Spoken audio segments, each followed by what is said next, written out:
두 줄을 또 씌워가지고 많이 열정이 좀 떨어지신 것 같아요. 빈자리가 많이 있네요. 제 예수님, 오늘 제목을 한번 보겠습니다. 죄의 속박 아래 있는 사람들의 필요, 생명이 사람들을 자유롭게 함. 아멘. 죄는 사람을 묶는 속박하는 것이죠. 죄 아래 있는 사람들의 필요는 생명이 사람들을 자유롭게 하는 것입니다. 오늘 말씀을 같이 한번 읽어보도록 하겠습니다. 요한복음 8장을 읽어보도록, 8장 1절부터 11절까지.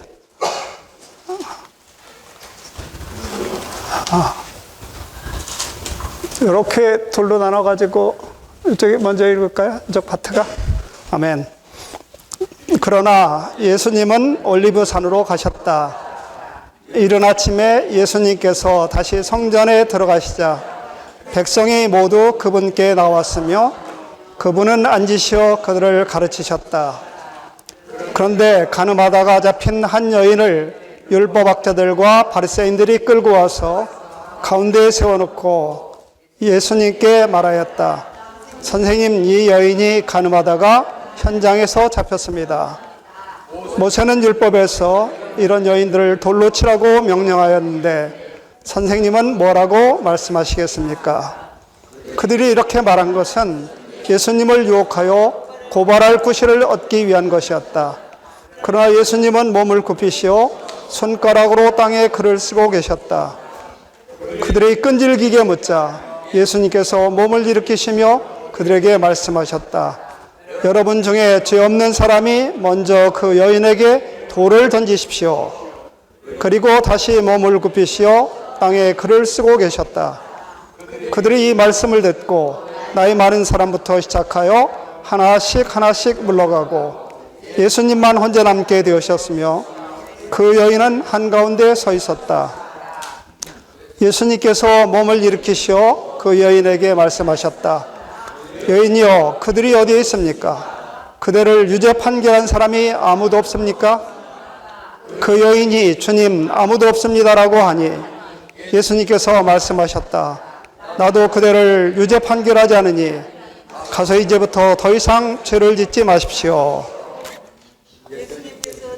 예, 거기까지입니다. 아멘.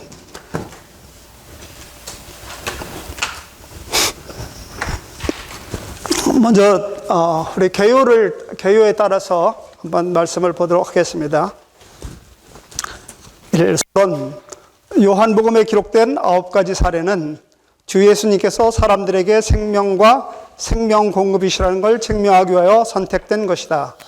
요한복음 3장부터 7장까지 있는 처음 6가지 사례는 긍정적인 면에서 우리를 거듭나게 하시고 만족하게 하시고 치료하시고 소생시키시며 먹이시고 목마름을 해결하시기 위하여 주님께서 우리에게 생명과 생명 공급이 되신다는 것을 의미하는 한 그룹의 표적을 이룬다.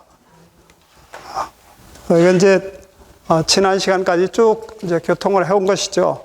3장부터 7장까지 첫 번째는 3장에 나오는 거듭나게 하시는 것, 니고데모의 사례에서 보셨죠. 그 다음에 만족하게 하시고, 이것은 사마리아 4장의 사마리아 여인의 사례에서 보셨습니다. 그 다음에 치료하시고, 이것은 4장 후반부에 있는 왕의 신하의 아들이 죽어가고 있을 때 주님께서 치료하신 것이 나오죠. 그 다음에 소생시키시고, 이것은 5장에 있는 베데스다 못가에 거기에 있는 움직이지 못하고 있는 그 사람이 있었죠. 그 다음에 먹이시고, 이것은 6장에서 주님께서 5,000명을 먹이신 것이 나오죠.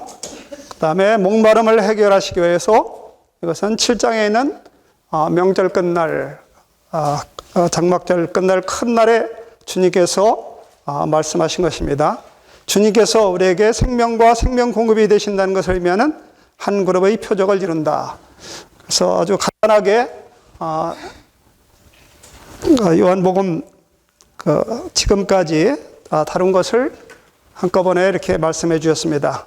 B번에 보면은 요한복음 8장부터 11장까지에 있는 나머지 세 가지 사례는 부정적인 면에서 주님께서 우리를 세 가지 중요한 부정적인 것들, 즉 죄와 눈먼과 죽음에서 구출하시기 위하여 우리의 생명이 되신다는 것을 의미하는 한 그룹의 표적을 이룬다.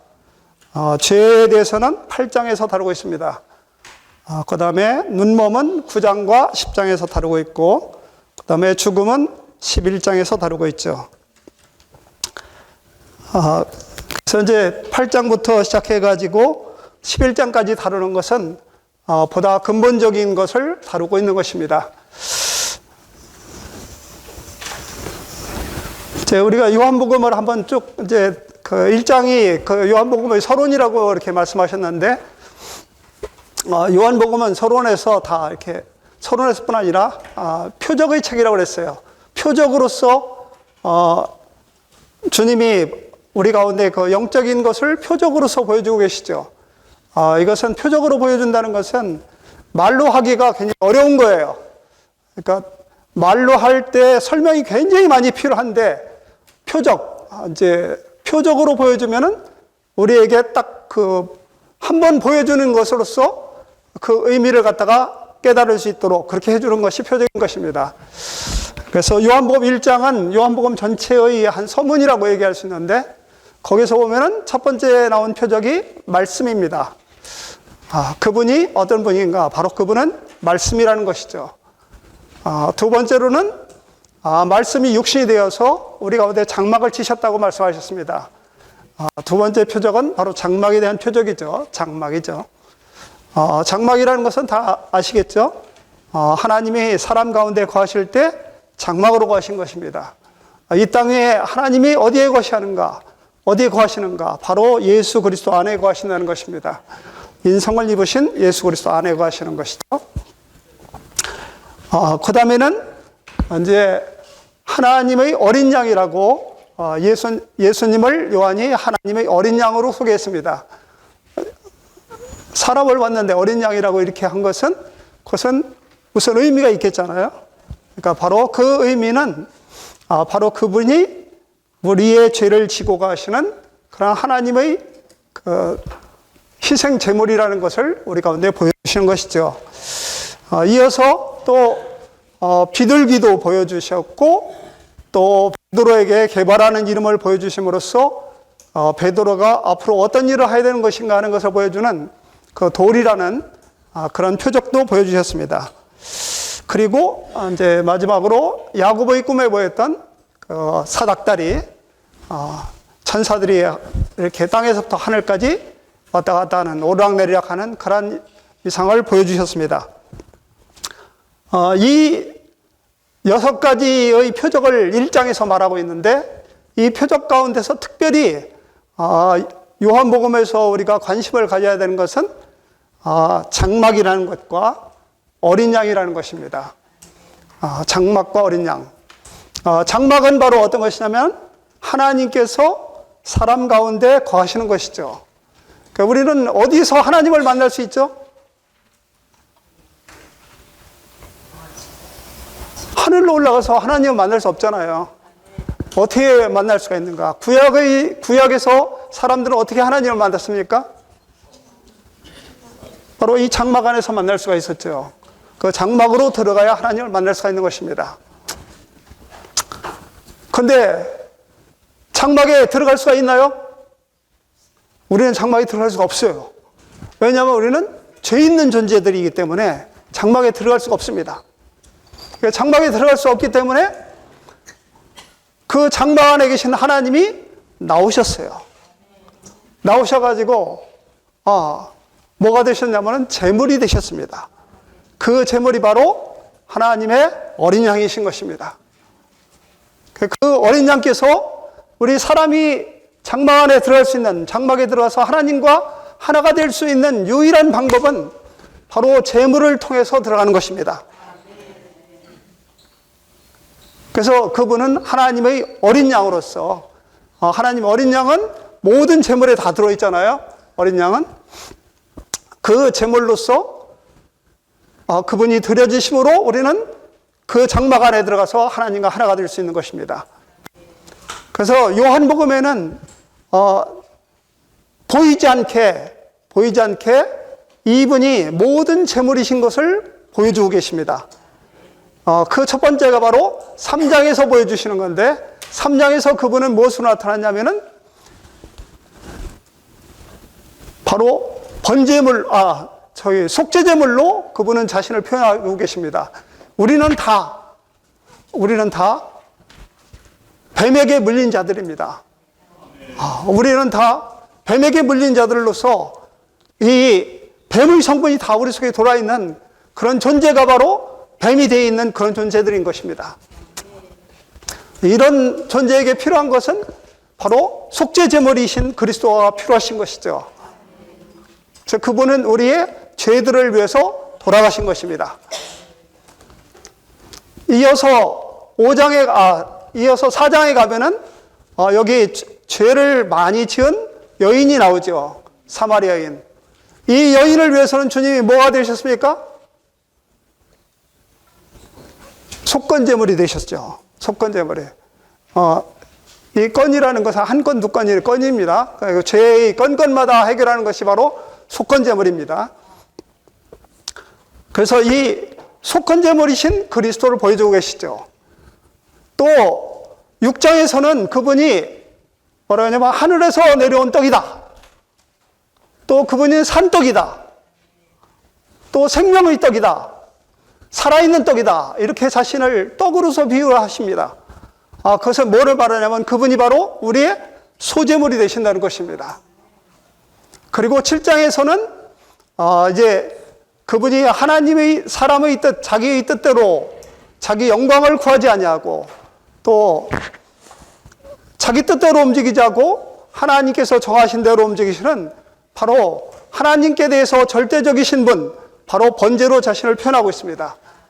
그래서 3장에서는 그분이 속죄제물로, 4장에서는 속건제물로, 6장에서는 소제물로, 7장에서는 번제물로 자신을 계시하고 계십니다. 그리고서는 이제 그 다음에 5가지 제물, 마지막 무슨 제물이 남아있죠? 네, 화목제물이 남아있습니다.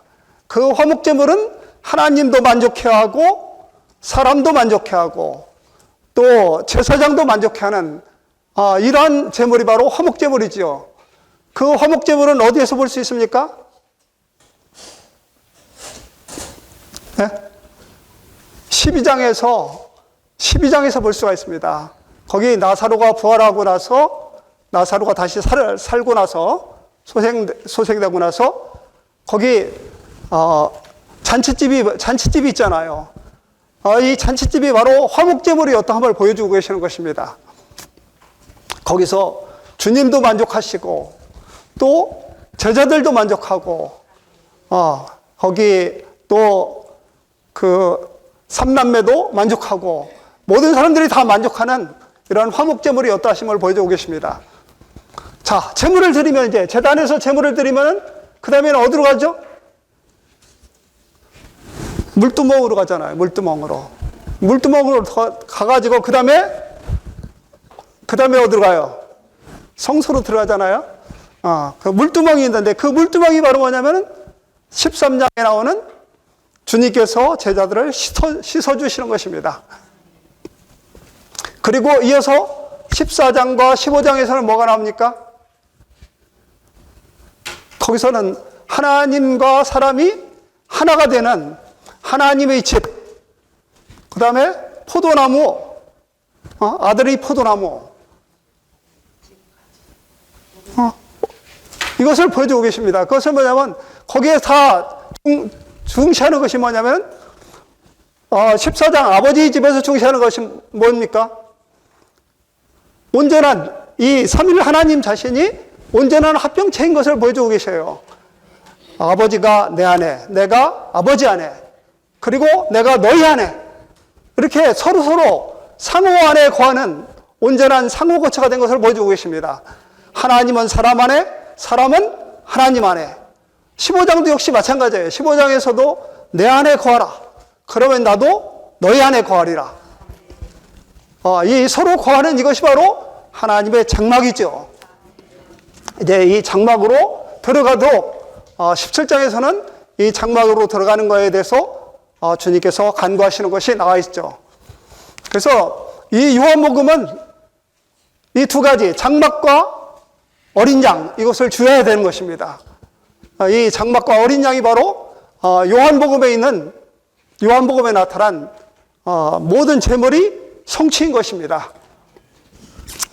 예수님 다음에 연속해서 2번을 보도록 하겠습니다. 율법의 종교 대 위대한 나는 이다이신 분. 요한복음 8장에 있는 사례 역시 율법이 있는 종교, 성전으로 대표됨. 율법이 있는 종교는 사람들을 죄와 죽음에서 자유롭게 할 수 없지만 뱀의 독이 주입된 사람들을 위해 사람의 아들이 되셔서 들려 올려지신 나는 이다이신 주 예수님은 종교와 율법이 할 수 없는 것을 하실 수 있으시다는 것을 보여준다.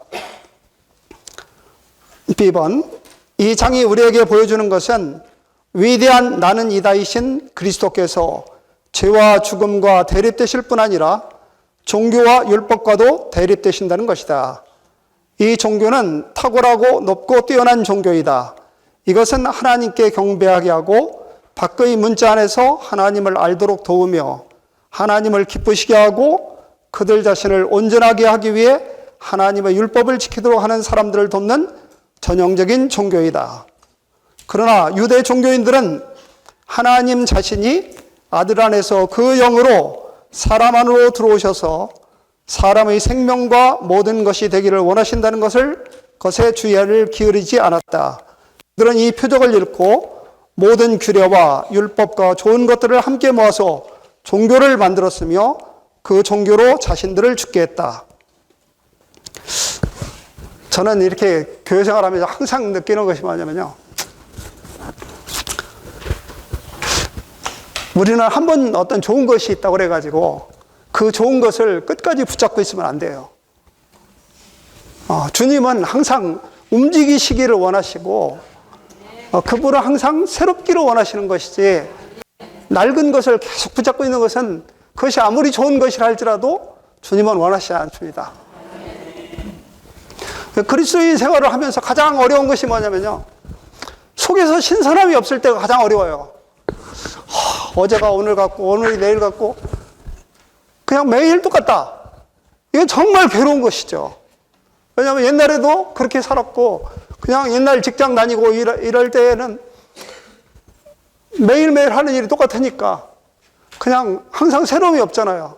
그런데 믿는 이들이 새로운 것은 뭐냐면 매일 아침 신선하게 주님을 대할 때 새로운 것입니다. 우리는 왜 매일 양식을 추구하는가? 왜 추구합니까? 매일 새롭기 위해서 추구합니다.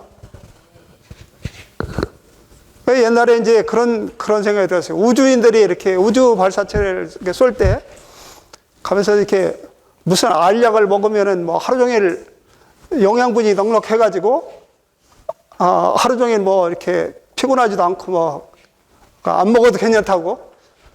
그래서 그게 괜찮은 건가? 저는 그런 생각이 들더라고요. 먹을 때 좀 신선함이 있고 맛이 있고 좋잖아요. 그런 것이 그러니까 먹는 재미가 없이 그냥 꼴깍 삼키고 그냥 지낸다. 이거 너무 재미없는 거잖아요. 우리는 먹을 때 이게 좀 맛있구나, 신선하구나. 오늘은 좀 어제하고 또 다른 음식을 먹고 이러면서 이게 재미가 있는 거잖아요. 우리는 주님의 말씀을 항상 이렇게 새롭게 대해야 되고 이 말씀을 그냥 우리가 읽는 것이 아니라 그래서 씹어 먹는 거예요. 우리는 말씀을.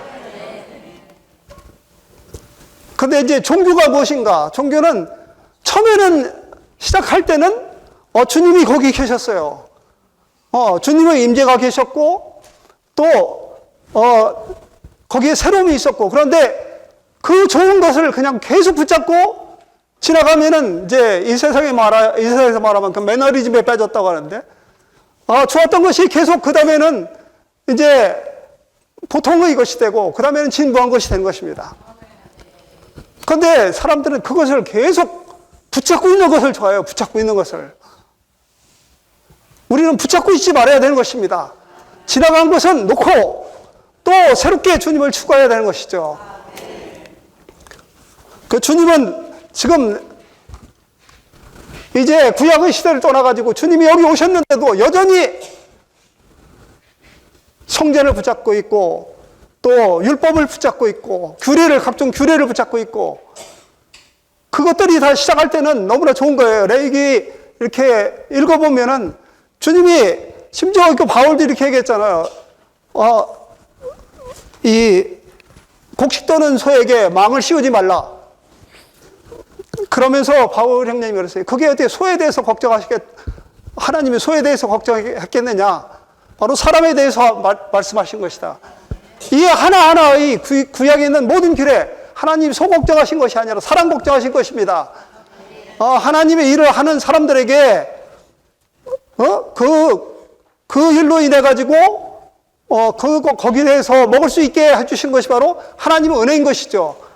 그러니까 하나님은 모든 일들을 다 하나님의 은혜로 만들어 주셨는데 사람들은 그것을 갖다가 전부 뭐로 만들었냐면 규례로 만들어 버렸어요.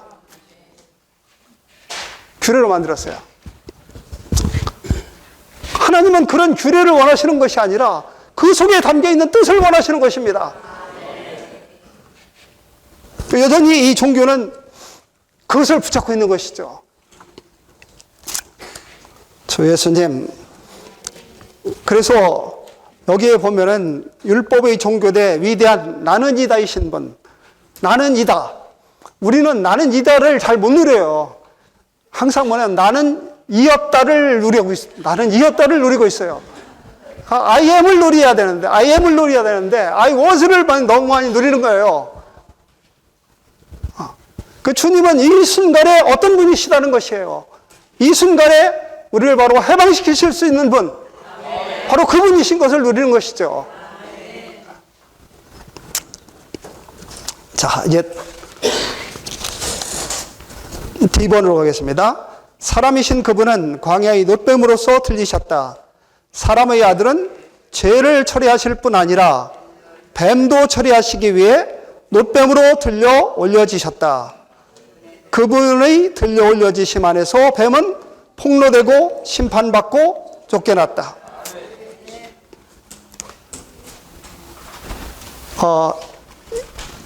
이 요한복음 8장은 주로 뭐에 대해서 다루고 있냐면 죄에 대해서 다루고 있잖아요. 죄에 대해서 다루고 있는데 죄를 다루고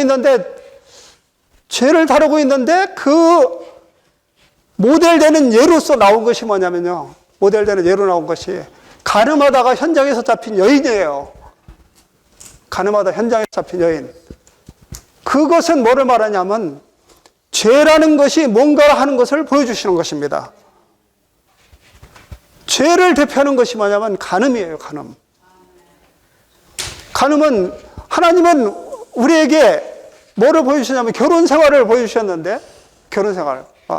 아담과 하와 그 아담 좀 혼자 오래 좀 살고 있게 하지 않고 바로 하와를 만드셔가지고 둘이 결혼 생활을 하게 하셨어요. 결혼 생활은 뭐를 말하는 거냐면요. 우리 결혼해가지고 알콩달콩 잘 살아라 이런 것이 아니라 하나님과 사람 사이에 어떠한 관계가 되어야 되는가 하는 것을 보여준 것이 바로 결혼 생활입니다. 그러니까 우리는 결혼 생활을 잘해야 돼요. 결혼 생활을 잘못하고 하나님과 우리 사이가 좋은 관계가 되기를 기대해서는 안 됩니다. 그 결혼 생활은 하나님과 우리 사이에 어떠한 것인가 하는 것을 저는 옛날에 그 위트리스 형제님이 말씀하시면은 꼭 가정생활을 이렇게 말씀하시더라고요. 뭐 이렇게 가정생활을 이렇게 많이 말씀하시나, 그냥 굉장히 사적인 얘기인데. 근데 결혼생활은 하나님과 사람 사이의 관계를 잘 보여주는 것입니다. 그래서 우리는, 우리 자매를 대할 때 어떻게 대해야 되느냐면 그리스도께서 교회를 대한 것 같이 대해야 돼요. 또 자매는 형제를 대할 때 어떻게 해야 되냐면 교회가 그리스도에 대하듯 그렇게 대해야 되는 것입니다. 그런데 우리는 항상 뭐냐면 남편을 볼 때 항상 다른 남편하고 비교를 해봐요. 우리 생각이 굉장히 건전하지 않은 것입니다. 또 아내를 대할 때 다른 아내하고 그렇게 하면 안 돼요. 우리에게 하나님께서 가장 좋은 남편과 아내를 주셨습니다. 그래서 우리는 이 결혼 생활을 통해 가지고 주님을 잘 표현해야 됩니다. 하나님과 사람 사이에는 마땅히 하나님은 우리를 갖다가 자기 아내로서 창조하실 것이고 우리는 그분에게 약혼하고 결혼한 사람들인 것입니다. 우리 하나님은 십계명을 주셨을 때 그걸 뭐라고 했냐면 약혼 서약이라고 하셨습니다. 그런데 하나님은 이렇게 말씀하셔요. 하나님 자신이 말씀하실 때 하나님은 얼마나 좋은 것이 많으십니까? 그잖아요? 자비로우신 하나님, 인자하신 하나님, 여러 가지 많은데 십계명에다 딱 뭐를 넣냐면 나는 질투의 하나님이다. 그 별로 안 좋은 말을 하다 거기에 딱 기록을 하셨어요. 질투의 하나님이다. 다른 하나님 많이 있는데 그건 하나도 안 쓰고 단 한 가지가 거기 기록되어 있는데 그건 바로 질투의 하나님이다. 우리 하나님은 질투하시는 하나님이십니다. 우리 하나님 우리는 질투하는데 아내가 보기 싫으면은 질투를 해요. 그냥 빨리 나가서 어떻게 하든지 만들어 하지. 그럼 우리는 아내가 너무 사랑스러울 때는 아내가 조금만 딴 데 눈을 팔아도 질투심이 속에서 부글부글 끓어올라요. 어떤 사람이 어떤 남자가 참 멋있다. 어떤 배우가 멋있다. 이런 말만 해도 속이 불편해요. 왜냐하면 우리가 아내를 사랑하기 때문에. 우리 하나님은 왜 질투하시는 하나님인가? 바로 우리가 너무나 사랑스럽기 때문에 질투하시는 하나님이신 것입니다.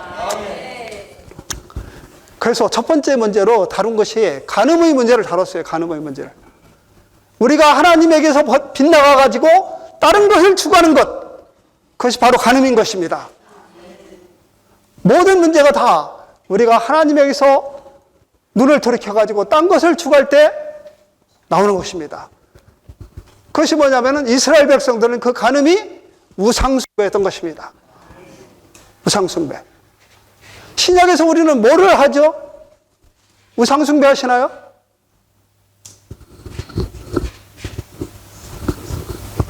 우상숭배 하시는 분 한번 손 들어보세요. 우상숭배. 없잖아요. 신약에서는. 우리는 지금 이제 우상숭배 하지만 뭐가 있냐면요. 탐심이 있어, 탐심. 탐심은 우상숭배다. 이렇게 말씀하셨습니다. 우리는 하나님의 뭔가 딴 것을 많이 추구하는 것입니다. 딴 거에 대해서 욕심을 많이 가지고 있어요. 그것이 바로 우상숭배이고 그것이 바로 간음인 것입니다. 우리는 오직 한 분 하나님만을 추구해야 되는 것이죠. 주 예수님, 이제 성경에서는 죄의 문제, 죄들의 문제가 있고 죄의 문제가 있어요. 이제 우리는 보통 다 뭐라고 말하냐면 원죄와 자범이다 이렇게 얘기하잖아요. 저는 원죄라는 말이 이게 맞는지 모르겠어요. 원죄는 내가 죄를 안 졌는데, 나는 죄를 안 졌는데 아담이 죄를 져가지고, 우리 할아버지가 죄를 져가지고 내가 그 영향을 받고 있다. 할아버지 죄 때문에 대대손손인 내가 피해를 입고 있다. 이게 원죄의 개념 아닌가요? 그런데 우리 하나님은 말씀하실 때 그렇게 말씀하시는 것이 아니에요. 아담이 선악과를 따서 먹었잖아요. 그건 먹지 말라고 한 것을 먹었어요. 먹지 말라고 한 것은 죄를 지은 것이죠. 하나님 말씀 불순종한 죄를 지은 것입니다. 그러나 그 먹은 선악을 하는 열매가 어디에 있냐면 내 몸으로 들어왔어요. 내 몸으로 들어가지고 이제 나의 본성이 되어버렸습니다. 그래서 우리는 어떤 일을 닥치든지 간에 다 무슨 생각을 하냐면 딱 떠오르는 것이 선악이에요. 선악.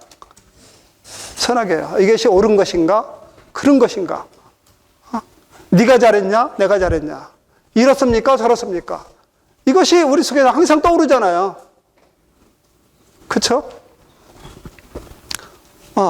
그래서 우리 속에 우리 몸 안에 들어와 있는 것이 죄의 본성이 들어와 있는 것입니다.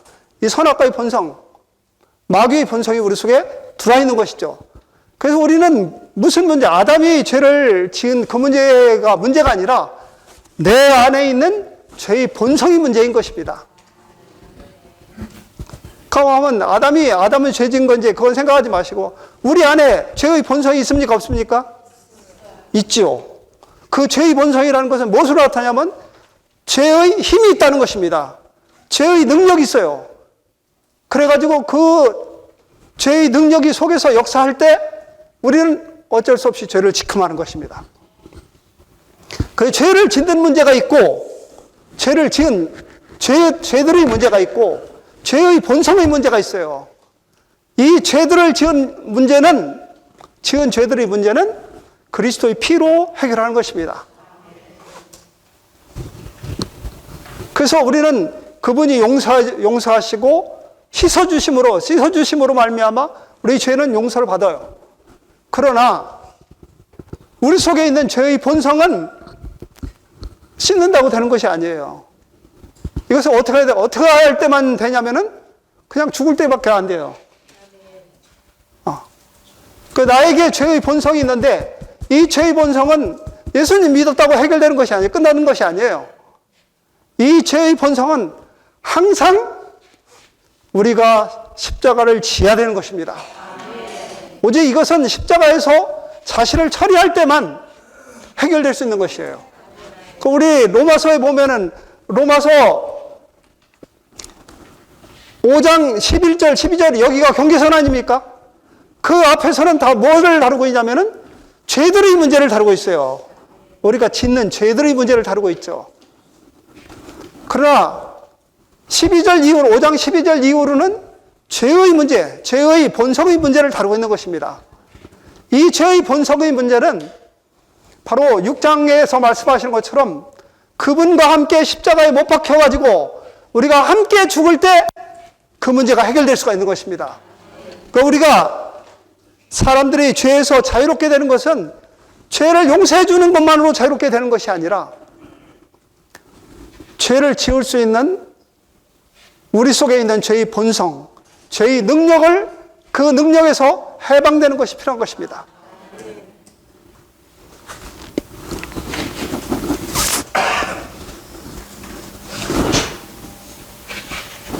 아멘. 조금 빨리 나가야겠네요. 3번. 죄와 관련된 방면들. 죄 없는 사람이 없음. 종교인들은 예수님을 곤경에 빠뜨리고자 죄 있는 여자를 잡아서 주 예수님께 데려왔다. 율법에 따르면 그런 죄 있는 여자는 돌에 맞아 죽어야 하지만 종교인들은 그렇게 하지 않았다. 그들은 그 여자를 주님께 데려와서 주님을 함정에 빠뜨리려고 했다. 현장에서 이 가늠하는 여인을 잡았으면은 거기서 돌을 던져야죠. 그런데 이들은 돌을 안 던지고 어떻게 했냐면 끌고 왔어요. 예수님께 끌고 왔었죠. 왜? 예수님을 함정에 빠뜨리려고. 자, 2번. 종교인들은 주님께 교활한 질문을 했다. 만일 그분이 그 여자를 돌로 쳐서 죽여야 한다고 말씀하셨다면 그분은 구원자와 구속자로서의 위치를 잃으셨을 것이다. 다른 면에서 만일 주님께서 여자를 돌로 쳐서 죽이면 안 된다고 말씀하셨다면 그들은 그분이 율법을 범했다고 말했을 것이다. 이거 뭐냐면요. 이게 옳습니까? 저게 옳습니까? 이게 바로 선악과인 것이죠. 그 선악과의 문제는요. 정답이 없어요. 정답이 없습니다. 이 유대인들은 이거 모르고 주님께 알아보려고 이 질문한 거 아니잖아요. 뭐라면 예수님을 함정에 빠뜨리기 위해서 질문한 것이죠. 이 선악의 문제에서는 이제 얼마 전에 저 이스라엘하고 하마스하고 전쟁 붙었잖아요. 그런데 이스라엘 측 얘기를 들으면 맞고 하마스 측 얘기 들어보면 또 맞아요. 다 맞습니다. 다 맞지만 또 다 틀려요. 그냥 이 세상에 있는 선악에 관계된 문제는 정답 없음이에요. 정답 없음. 우리가 선악의 문제에 빠져가지고 해결될 수 있다고 생각하면 큰 오산입니다. 우리 모든 목회자 여러분, 또 우리 형제자매님들 다 선악의 문제로 어떤 문제를 해결할 수 있다 생각하면 안 되는 것입니다. 그거는 영원히 미궁 속으로 들어가는 것이고 계속해서 우리에게 혼돈을 가져다 줄 뿐이죠. 어떻게 해야 되죠? 생명으로 돌이켜야 되는 것입니다. 우리는 선악의 나무에 가가지고 거기에서 따지고 있으면은 그냥 같은 나무에 같은 나무. 다른 나무로 가야죠. 여기 생명나무로 가야 되는 것입니다. 3번 그들의 질문에 대해 주님은 빨리 대답하지 않으시고 다만 땅에 글을 쓰시기 위해 몸을 굽히셨다. 주님께서 몸을 굽히신 것은 교만하고 스스로 의롭다 하는 율법학자들과 바리새인들을 낮추시고 잠잠하게 하시려고 행하신 동작이었다. 자, 이 선악에 대해서 서로 막 싸우고 있을 때는요, 찬물을 끼얹는 것이 제일 좋은 방법입니다. 그 열을 내려야지 그냥 계속 논쟁하면요, 그거는 끝이 없습니다. 주님은 빨리 여기 찬물을 부으셨어요. 주님은 빨리 대답하지 않으시고 몸을 낮추시고 천천히 움직이셨습니다. 4번 그분은 여러분 중에 죄 없는 사람이 누구입니까? 라고 쓰고 계셨을 것이다. 4번 이 말씀은 그들 양심을 찔렀다. 심지어 주님께서 이 말씀을 하시기 전에 아직 땅에 글을 쓰고 계실 동안에도 그들의 양심은 가책을 받았다. 종교인들은 어른부터 시작하여 젊은이까지 하나씩 물러갔다. 주님께서 뭐라고 말씀하셨어요? 굽히고 일어나셔가지고 너희 가운데 죄 없는 자가 먼저 돌로 쳐라. 남을 칠 수 있는 자격은 누구만 가지고 있습니까? 죄 없는 사람만 가지고 있죠. 죄 없는 사람만 남을 돌로 칠 수 있는 자격을 가지고 있잖아요. 그 죄 없는 자는 이제 사람들은 다 생각하기에 사람들이 이렇게 논쟁을 붙으면 다 뭐라고 생각하냐면요. 자기는 옳고 남은 틀렸다라고 생각을 해요. 나는 옳고. 그런데 주님은 그 화살을 갖다가 안으로 자신을 바라볼 수 있도록 자신을 쏘게 만들었어요. 주 예수님, 너희 가운데 죄 없는 자가, 그러니까 모두 다 이제 그 다음에는 뭐를 보게 되냐면 자신이 죄가 있는가 없는가를 보게 되잖아요. 누가 가장 죄가 많습니까? 네. 저희들처럼 이렇게 나이 많은 사람이 죄가 제일 많습니다. 하루하루 쌓인 것들이 너무나 많잖아요. 바로 그러니까 나이 많은 사람부터 한 명씩 도망가기 시작하는 것입니다.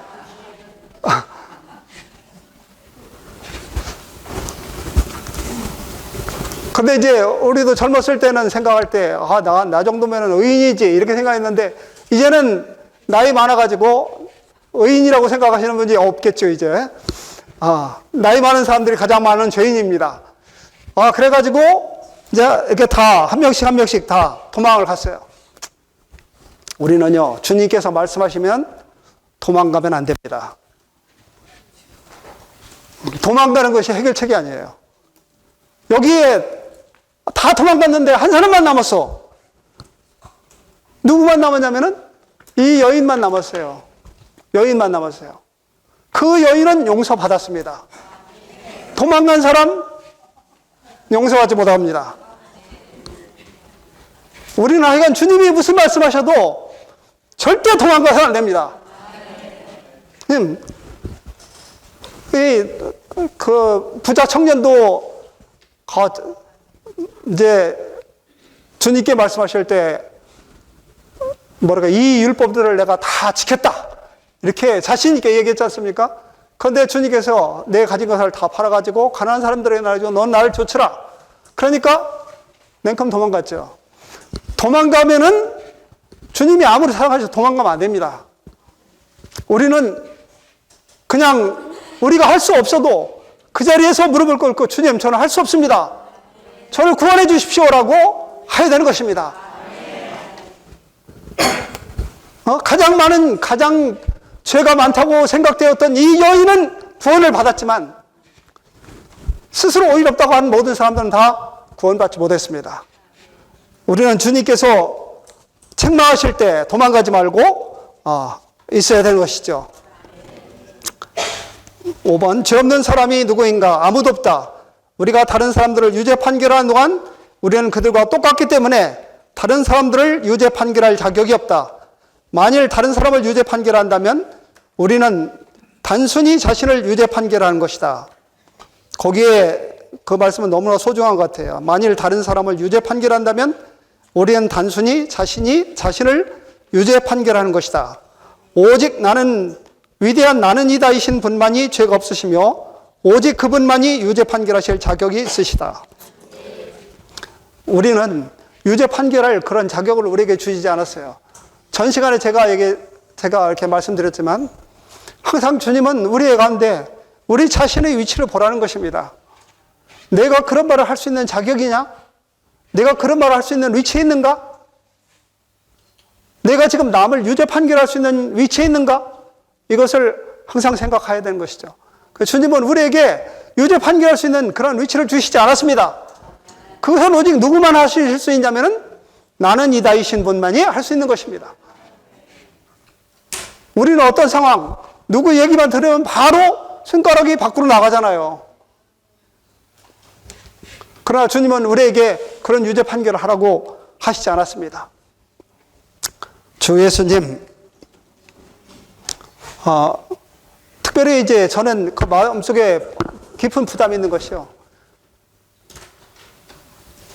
많은 사람들이 주님의 종들에 대해서 함부로 얘기를 해요. 주님의 종들에 대해서 함부로 얘기를 해요. 우리는 어떤 사람을 유죄 판결하지 못하는 이유가요. 그 사람에 대해서 잘 알지 못하기 때문에요. 저희 집사람이 좀 이제 이렇게 아플 때가 굉장히 많이 있는데 저는 잘 공감하지 못합니다. 우리 집사람에 대해서. 같이 살아도 그 수십 년을 제가 같이 살고 있는데도 제가 감기 들어서 아픈 것이 그 사람 아픈 것보다 더 심해요. 공감하지 못합니다. 같이 살고 있는데 그런데 하물며 잘 알지도 못하고 주님의 종들에 대해서 몇 마디 듣고 또 책 조금 보고 그래가지고서 함부로 판단하고 말하고 이것은요 주님 앞에서 정말 너무나 큰 죄인 것입니다. 우리가 주님이 오셨을 때 생각을 해보세요. 주님이 오셨을 때 그분의 보좌 앞에 딱 심판 보좌 앞에서 딱 나왔을 때 그분이 심판대 앞에 섰을 때 저 형제 어땠습니다. 거기서 어땠습니다. 그렇게 얘기할 수 있을까요? 자신에 대해서 변명하기도 바쁠 것입니다. 감히 거기서 입도 빡긋하지 못할 것이에요. 그런데 우리는 지금 심지어 돌아가신 분에 대해서도 막 함부로 얘기하는 것, 이건 너무나 큰 잘못인 것이고, 우리는 이런 문제에 대해서 우리는 특별히 하나님을 위해서 봉사하고 섬겼던 사람들에 대해서 말하는 것에 대해서는 아주 주의해야 될 것입니다. 특별히 비방하는 것에 대해서는 우리는 큰 죄를 지고 있는 것입니다. 아멘. 그래서 저는 특별히 이 부분에 대해서 이렇게 많은 느낌이 있고 이게 우리가 정말 주의해야 되는 문제다 하는 것을 생각하게 됩니다. B번 죄의 근원 마귀. 이제 죄의 문제는 이제 다음 시간에 형제님이 아주 자세하게 교통해 드릴 것입니다. 그래서 거기 있는 1번을 한번 읽어보도록 하겠습니다. 마귀는 죄의 근원이다. 죄는 마귀의 본성이며 마귀의 본성인 죄는 거짓이다. 죄는 거짓말 즉 거짓이다. 거짓의 결과는 죽음과 어둠이다. 거짓인 죽음과 어둠은 실제와 반대된다. 마귀는 거짓말쟁이의 아버지이기 때문에 죄의 근원이다. 그 다음에 C번 한번 읽겠습니다. 죄의 노예들. 죄 짓는 사람마다 죄의 노예이다. 노예는 항상 어떤 속박 아래 있다. 사탄, 마귀는 죄 짓도록 강요하는 죄의 본성인 자신을 사람 안에 넣음으로써 온 인류를 죄의 속박 아래 있게 했다. 어떤 사람도 이런 노예 상태에서 해방될 수 없다. 예. 그래서 이제 죄의 노예된 것을 다음 시간에 자세하게 보게 될 것입니다. 뒤에 죄의 결과는 사망이죠. 그래서 이제 여기 8장서부터 해서 8, 9, 10, 11장까지 이 모든 양들은 다 이렇게 연결되어 있는 것입니다. 그래서 죄의 결과는 최종적으로 사망에 이르는 것이죠. 아멘. 이어서 이제 계속 우리 형제님께서 교통해 주시겠습니다. 거기까지 하도록 하겠습니다. 아멘.